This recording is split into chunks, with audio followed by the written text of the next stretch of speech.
Olá, amigos! Venho compartilhar com vocês um relato vivido e contado por meus avós e meu pai. Segundo eles contavam, tudo aconteceu no finalzinho da década de 50. Eles moravam numa região próxima de mata, no interior do Rio Grande do Norte. Essa região era uma típica invasão de terras, onde muitas famílias humildes se apossaram de pequenos trechos de terra, dividiram certinho, um bom pedaço para cada, onde puderam fazer seus humildes barracos de tábuas e lonas, e ainda sobrou um bom pedaço para pequenas plantações de consumo próprio. Meu avô contava que ali chegou a morar mais de 40 famílias. Não tinha nome o lugar, porque era praticamente dentro da mata. Então, eles mesmos deram o nome de Buraco Quente. Sem iluminação e água encanada, eles se viravam como podiam. As noites eram bem frias por causa dessa mata. Ventania gelada que chegava a doer os ouvidos. Meu avô construiu um barraco grande, de tábuas frágeis. Fez portas e janelas do mesmo material. As frestas entre as tábuas foram fechadas com pedaços de papelão e saco-estopa. Ou seja, os barracos só protegia mesmo do frio e da chuva, mas não protegia de um ataque de animal. Desde a primeira semana morando nessa área, todos ouviam gritos, uivos e sons de brigas de animais que vinham de dentro da mata. Enquanto era dia, tudo era calmo, mas bastava anoitecer e esses barulhos ecoavam. Não demorou muito, alguns moradores começaram a sentir medo de morar ali, pois realmente era muito afastado de tudo. Se acontecesse algo, não teriam a quem pedir ajuda. Então meu avô se juntou com outros homens e, de comum acordo, arrumaram uma grande quantidade de arame farpado. E todos mobilizados, decidiram cercar toda a área dos barracos. E também colocaram latas velhas por toda a cerca, de modo que se algum animal saísse da mata e tentasse se aproximar dos barracos, ao passar pela cerca de 4 camadas, as latas fariam barulho, batendo uma na outra, e assim chamaria a atenção de todos. Nessa época, meu pai já era nascido e minha avó estava novamente grávida. Uma certa noite, seu Antônio convidou meu avô e outros homens para adentrar a mata, a fim de caçar, mesmo com todo o perigo que era entrar ali, mas muitos aceitaram ir. Minha avó aconselhou meu avô que não fosse, pois os gritos e uivos que ecoavam não era de animal conhecido. Eles poderiam ser atacados. Até porque nenhum deles tinha arma de fogo. Era apenas facões, foices, enxadas e machados. Mas eles arriscaram mesmo assim e foram deixando suas mulheres e filhos em casa. Minha avó trancou o barraco como pôde, colocando alguns caixotes de madeira atrás da porta, algumas toras de pau reforçando as janelas, e foi se deitar com meu pai. Deixou a lamparina acesa, pois era a única fonte de luz. Ela dizia que sentia que algo ruim ia acontecer. Estava inquieta e não conseguia dormir. Bem tarde da noite, os gritos e uivos começaram. Ela sentou numa cadeira velha e ficou de prontidão ouvindo tudo aquilo. Eram gritos diabólicos, de arrepiar a alma. O vento batia nas janelas e portas, fazendo as madeiras ranger, o que deixava tudo mais assustador. Ela, muito religiosa, começou a rezar para que meu avô e os outros homens saíssem logo daquela mata e voltassem para casa. Foi quando algo lá fora chamou sua atenção. As latas penduradas na cerca começaram a bater. Por um momento, ela pensou que poderia ser a ventania, mas logo soube que não, pois passos pesados começaram a se aproximar do barraco. Não demorou muito, gritos de socorro de outros barracos puderam ser ouvidos. O desespero tomou conta da minha avó. A fera que estava lá fora era grande e forte. Batia nas janelas, portas e paredes feitas de madeira com toda a sua força. Minha avó acordou meu pai e o colocou dentro de um baú antigo, onde ela guardava suas roupas. Meu pai conta que acordou com gritos de mulheres e ouvia rosnados muito alto. Ele entrou no baú e ficou lá dentro assustado e chorando. Minha avó pegou um facão velho para se defender de um possível ataque, mas o medo era tanto que ela continuava rezando para aquela fera ir embora. No intuito de ver que animal seria aquele lá fora, minha avó puxou alguns papelões das brechas das madeiras e olhou. Segundo ela descrevia com clareza, era um homem com corpo igual de macaco, cheio de pelos, e a cabeça era idêntica de um cachorro. Ele corria em 4 patas com uma velocidade absurda. Parecia se apoiar nos cotovelos, e quando ficava em pé, corria desengonçado, pois as pernas traseiras eram tortas ou quebradas. Ele exalava carniça. Tinha olhos amarelos e muito grande. Seus braços eram bem compridos. Então a minha avó se arrepiou toda vendo aquilo, pois realmente ele estava atacando o vilarejo e era um lobisomem. Ela segurou o choro, pois não queria assustar mais ainda meu pai, e também se lembrou que ele não era batizado, e a lenda que lobisomens vinham atacar crianças pagãs já existia naquela época. Seu terror aumentou quando aquele lobisomem se aproximou do seu frágil barraco. Ela podia ouvir ele farejando entre as tábuas. Seu rosnado era grosso e furioso. Segurando a respiração, ela ficou imóvel perto da porta. Sabia que se ele entrasse, ela grávida e com um facão cego, nada poderia fazer. Mas ele sentiu o cheiro do meu pai e começou a rosnar mais alto ainda. As tábuas começaram a estremecer quando aquelas garras enormes arranhavam elas. Minha avó então não segurou mais o medo e o desespero e começou a gritar por socorro também. Isso atiçou mais ainda a fera, que correu até a janela e começou a dar pancadas forte. Junto com os gritos e rosnados ao fundo, ela ouviu as vozes dos homens. Eles estavam voltando e logo se deram conta que o vilarejo estava sendo atacado. E ela só rezava para o meu avô chegar logo até o barraco. Nesse mesmo instante, com uma pancada forte, o lobisomem arrombou a janela, ficando a pouquíssimos metros da minha avó. A cena foi horrível e traumatizante para ela, que com os olhos cheios d'água, nos contava que aquilo estava em pé, encarando-a, com aquele focinho de cachorro, dentes tão grandes e afiados que não cabiam dentro da boca, o fazendo babar sem parar. Ele, quando a viu, acirrou os olhos de ódio e fez menção de pular para dentro. Ela correu para o quarto, mas não tinha porta no mesmo. Ficou parada em frente ao baú, segurando o velho facão.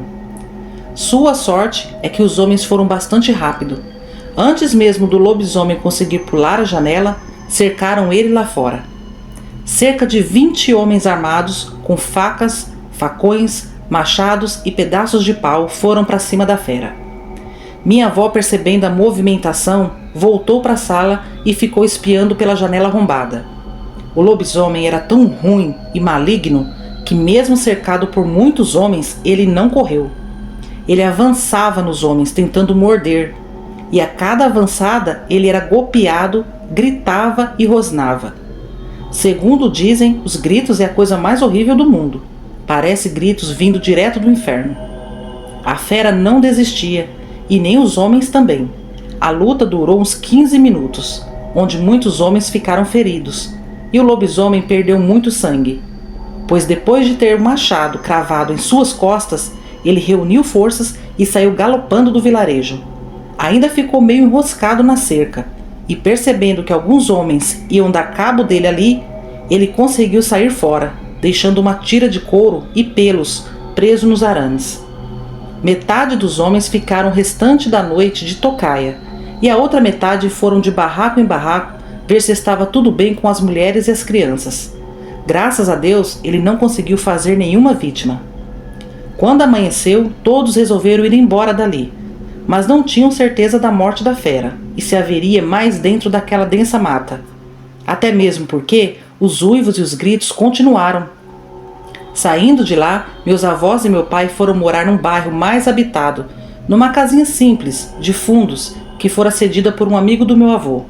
Mas eles nunca esqueceram desse ataque de lobisomem que eles sofreram. Boa noite. Olá a todos, meu nome é Altair, tenho 55 anos de idade. E quanto mais o tempo passa, mais eu me lembro e sinto medo do que passei quando tinha 17 anos e morava na Bahia. Tudo aconteceu numa fazenda em que eu fui trabalhar. Logo cedo, precisei arrumar serviço para ajudar meus pais a criar meus irmãos mais novos. De começo eu ficava nas feiras, oferecendo meu serviço de entregar as compras nas casas das senhoras. Ganhava até um bom dinheirinho. Mas mesmo assim não era o suficiente. Então meu pai conversou com um conhecido dele que trabalhava numa fazenda. E esse conhecido disse que lá tinha serviço para mim, mas que eu teria que ficar lá direto, só poderia vir para casa quinzenalmente. Mesmo sem experiência e sem conhecer nada da vida de peão, eu aceitei. No domingo seguinte, esse moço chegou lá em casa. Estava a cavalo. Eu arrumei minha trouxa de roupa, despedi dos meus pais e irmãos e fui. Lembro que minha mãe foi contra desde o começo. Ela dizia que era perigoso, pois a fazenda ficava longe, umas 3 horas de onde a gente morava. Mas meu pai dizia que eu já era homem e saberia me virar e seria uma renda a mais. Eu não estava com medo até na hora de sair na garupa do cavalo e ver a minha mãe vindo correndo em minha direção e me dizer: "Fi, não vai não, a mãe tá com um pressentimento ruim, fica meu filho, Deus vai abrir outra porta, o pouco com Deus é muito." Então eu desci do cavalo e abracei ela, que chorava muito, e falei para ela: "Mãe, fica tranquila, eu vou, se não der certo, eu não acostumar lá, eu volto, daqui 15 dias eu já tô de volta." Nessa hora eu senti um aperto no coração, pois é aquele ditado: mãe sente as coisas. Depois de um pouco mais de 3 horas de viagem, finalmente chegamos a tal fazenda, por nome Estrelina. Era fim de tarde. Fui recebido pelo fazendeiro, que parecia ser um homem bom e justo. Logo depois, fui levado para o alojamento, onde tinha mais uns 10 peões. Todos muito gente boa, me deram dicas e ensinavam o serviço. No dia seguinte, conheci o braço direito do patrão. O chamo de capataz do cão. Seu nome era Olímpio. Os peões já haviam me alertado sobre ele. Era um velho carrasco, não tinha dó dos peões. E além disso, eles desconfiavam que ele era uma espécie de bruxo, que havia feito pacto com o Cramunhão. Pois ele tinha inúmeras imagens do mesmo desenhado nas paredes da sua casa. E por vezes embrenhava na mata durante a noite, e os peões supunham que ele ia fazer feitiçaria. O homem, quando me viu, me mediu dos pés à cabeça. Ele era cego de um olho. Tinha barba e cabelos grandes, tudo esbranquiçado pela idade. Ele ia me dando as coordenadas do serviço e me rodeando e olhando de cima a baixo, segurando um palito de dente no canto da boca. Eu fiquei muito assustado com a postura dele. Parecia um ser trevoso. De repente ele me perguntou: "Quantos irmãos você tem, rapaz?" E eu respondi: "5, senhor, eu sou o mais velho de todos." Então ele complementou: Seus pais já têm boca demais para sustentar. Por que você não fica aqui direto e vai para casa só a cada 3 meses? Assim você junta um bom dinheiro para levar." Mas eu respondi que não, pois minha mãe estava inconformada com minha partida, e além do mais eu sentia muita falta da minha família. Então ele deu o assunto por encerrado e eu comecei minha rotina diária. O trabalho era bem pesado e eu percebi que ele implicava comigo, sempre me dando trabalho a mais. À noite, no alojamento, com os outros peões, eu comentava que não entendia por que ele não gostou de mim, pois eu me esforçava demais, fazia tudo certinho. E teve um peão, por apelido Sabiá, que me falou assim: "Rapaz, cuidado, eu tô aqui há mais tempo que todos vocês, e já vi 2 casos desses em que esse maldito não ia com a cara dos peão, e do nada os cara foi mandado embora, nem se despediu da gente, deixou até um saco de roupa para trás. Sei não, esse filho da peste tem coisa com capeta, fica esperto, moço." Eu já estava com medo e fiquei mais ainda depois dessa conversa. No final da primeira semana de trabalho, seu Olímpio me mandou selar 2 cavalos e disse que íamos na fazenda de um amigo do patrão levar um recado. Eu obedeci e fiz conforme ele falou. Os peões não tinham visto minha saída, pois ainda estavam trabalhando, então foi sem testemunhas. Montamos nos cavalos e fomos. Era umas 16 horas da tarde. Eu estava sujo, com fome e cansado da lida do dia. Seu Olímpio ia na frente sem me dizer nada, e eu só acompanhando. Mas a certa altura percebi que já estava anoitecendo e nada de chegar nessa tal fazenda. Só havia pasto e mata para todo lado. Então eu perguntei: Seu Olímpio, falta muito para chegarmos? Ele apenas disse: Falta sim, mas não tem pressa não, logo logo estaremos lá. E seguimos estrada dentro, até que a noite caiu por completo. Já não dava para enxergar um palmo na frente do nariz. Então ele sacou 2 lanternas do seu imbornal, me dando uma. Eu já estava preocupado com aquela situação e comecei a lembrar que diziam que ele era um bruxo e tinha pacto com o bicho. Comecei a tomar certa distância dele, deixando ele bem na frente, e em momento algum ele olhava para trás ou conversava comigo. Então eu fui cada vez mais me afastando. Eu olhava para todos os lados e era só mata, coisa mais assustadora da vida. Foi quando os 2 cavalos começaram a empacar e relinchar sem parar. Eu olhei para frente e vi que o cavalo do seu Olímpio empinou, o derrubando no chão, e ele saiu em disparada. Então eu desci do meu cavalo e fui me aproximando e perguntei se ele não havia se machucado, pois ele caiu no chão e ficou rolando e fazendo barulhos estranhos, como se estivesse gemendo. Então eu perguntei: O senhor está bem, seu Olímpio? Precisa de ajuda? Nessa hora, ouvi o barulho de estralar de ossos. De repente, as roupas do velho Olímpio pareciam se rasgar. Eu fiquei paralisado olhando. Eu tremia tanto que a luz da lanterna ficava dançando para lá e para cá. E sem querer acreditar no que eu estava vendo, eu repeti a pergunta: Seu Olímpio, fala comigo, o senhor está bem? O que está acontecendo, seu Olímpio? Fala comigo. Nisso eu segurava o cavalo pelas rédeas e ele arisco, tentando se soltar para correr. De repente, seu Olímpio olhou para mim e eu mirei a lanterna bem na sua cara. O que estava no chão não era mais um homem, era um lobisomem. Ele estava se transformando na minha frente. Seu rosto havia enrugado, a pele escurecido e crescido pelos. Suas orelhas cresceram também e eram caídas. Ele tinha a feição de cachorro e porco do mato. Ali eu não tinha dúvidas que ele armou uma cilada para me pegar. E me lembrei dos 2 peões que não voltaram para buscar suas roupas. De certo foram devorados pelo lobisomem. Eu montei rápido no meu cavalo e me segurei com todas as forças que eu tinha e saí em disparada, rezando para o cavalo não empinar para mim não cair. A fera vinha a toda velocidade atrás de mim. Eu ouvia seus passos e seus uivos. E por vezes eu sentia ele muito próximo do cavalo. A sensação que eu tinha é que ele ia agarrar nas minhas pernas e me derrubar no chão. Eu gritava feito louco, não vou mentir, nunca senti tanto medo assim. Aquilo acompanhou o cavalo por um trecho muito grande. Parecia que não ia desistir de me atacar. Mas certa hora ele parou de correr e eu continuei. Meu medo era que ele estivesse vindo por dentro da mata e me cercasse lá na frente. Mas nada disso aconteceu, graças a Deus. Eu cheguei na fazenda Estrelina colocando os bofes para fora. Fui direto para o alojamento e relatei tudo aos peões. E eles acreditaram em mim, pois viram meu desespero. Todos se armaram esperando que seu Olímpio ia chegar lá para nos atacar, mas ele não veio. No dia seguinte eu pedi as contas.